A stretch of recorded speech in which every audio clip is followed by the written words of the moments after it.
Good morning. This is Phil with Sarros Landscaping, and I'm at a house on Glen Creek Way in Suwanee, Georgia. And I'm doing this video proposal for you because it makes it a whole lot easier to explain than to write it all out or try to have the conversation over the phone. The first thing that I noticed was we have an existing concrete pad here in the background that, in my mind, should probably be taken out. It's very simple to take out. That would almost take less than a half a day to get it out and put it in a dumpster, and that way you can have everything uniform, which I think would be, in my opinion, the best way to go about it. The reason is, if everything is uniform, instead of having, say, concrete, pavers, a section of artificial turf, you're starting to introduce a lot of different materials that could make the area look busy, all in an attempt to save that concrete pad, which in reality, from a cost perspective, is a very small cost to just get rid of it. So what I would recommend is going with like a nice Belgard paver. I'll have to send that picture separately, but going with, say, like a Lafitt or a Lafitt rustic slab. And if you want to look these up, it's Belgard, B-E-L-G-A-R-D, and it's Lafitt, L-A-F-I-T-T, I believe, or Lafitt rustic slab. They're two different kinds. Both would work great in this area. So the way I have this drawn up is 50 by 14. Now, normally, I'm not the type of person to just draw a rectangle. So I started off trying to put in some curves, some organic curves in here, and I can still do that. Like, we can make this like a long S curve and give it a lot more interest in terms of the look.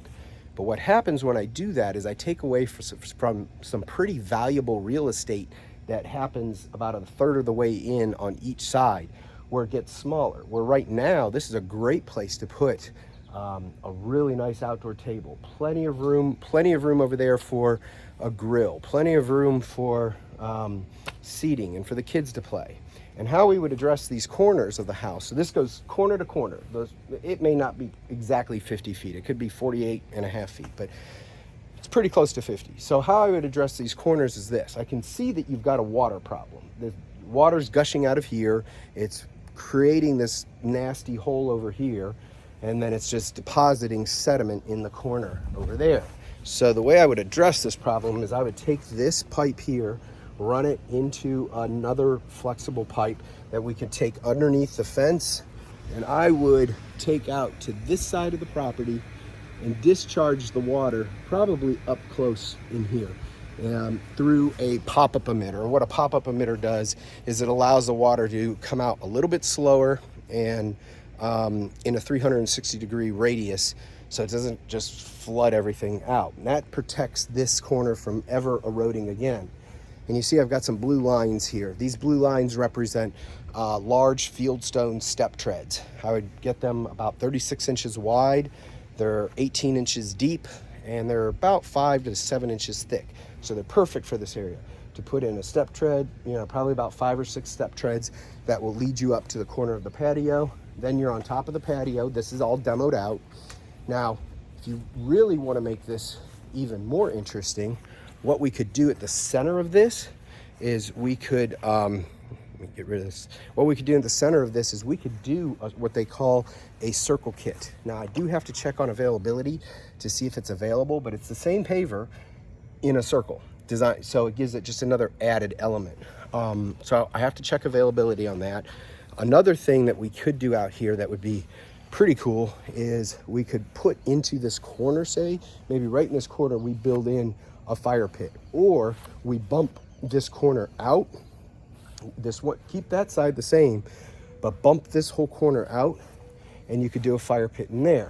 Now, clearly at 50 by 14, going side to side, and doing all in pavers, that may affect the price up or down. I'm not real sure, but it's clean. And what I like about it, it's clean, it's crisp, it will look amazing when it's finished. As a matter of fact, I have pictures of a house that we did that is almost exactly like this. So I'll try to get those pictures sent over later today, and we'll go from there. But that's the idea. 50 by 14, radius the edges, take care of the downspout water while we're at it, install stairs, and When we're done, we're probably going to need to budget in some turf, some grass. So our machines are going to be bringing materials in from the side yard all the way into the backyard. So I would say that just on a rough estimate for putting back, oh, one thing I forgot, and I don't have it painted out, and I'm sorry, I'll paint it before I leave. Right here,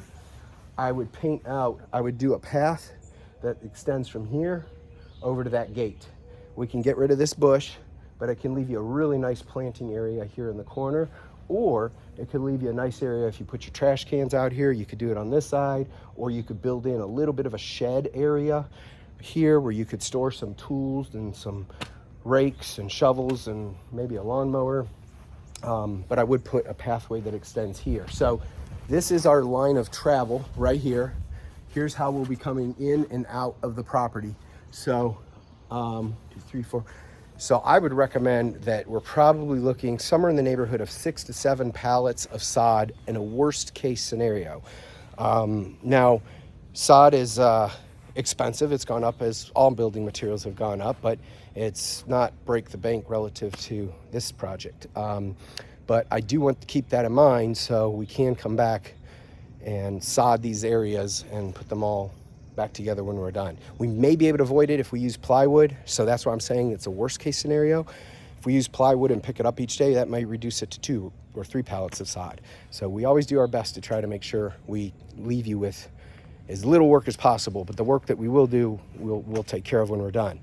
And then from there, if you're looking for any type of cleanup on the hillside, you could always clean up the hillside and clean up these weeds in here, remulch this. You may want to put some landscape lights out here. We often put them into the fence posts. That gives a lot of ambiance. You might want to put some path lights near the stairways or along the edge. So there's options beyond that, but that's my idea for now for this area. Doing it all in one material is the thought process, because the way concrete prices are right now, I don't think you're going to see a whole lot of difference between pavers and concrete. But pavers are more expensive, I know that, but I think for a long term as well, pavers just shine. They're just an awesome thing to look at, and they add so much value to the house. We could even put some landscape lighting on the back of the house too as well, to give it more late night ambiance. So in any case, hope that helps with your project and gives you some good ideas. And feel free to contact me if you have any questions. Thanks so much. Have a great day.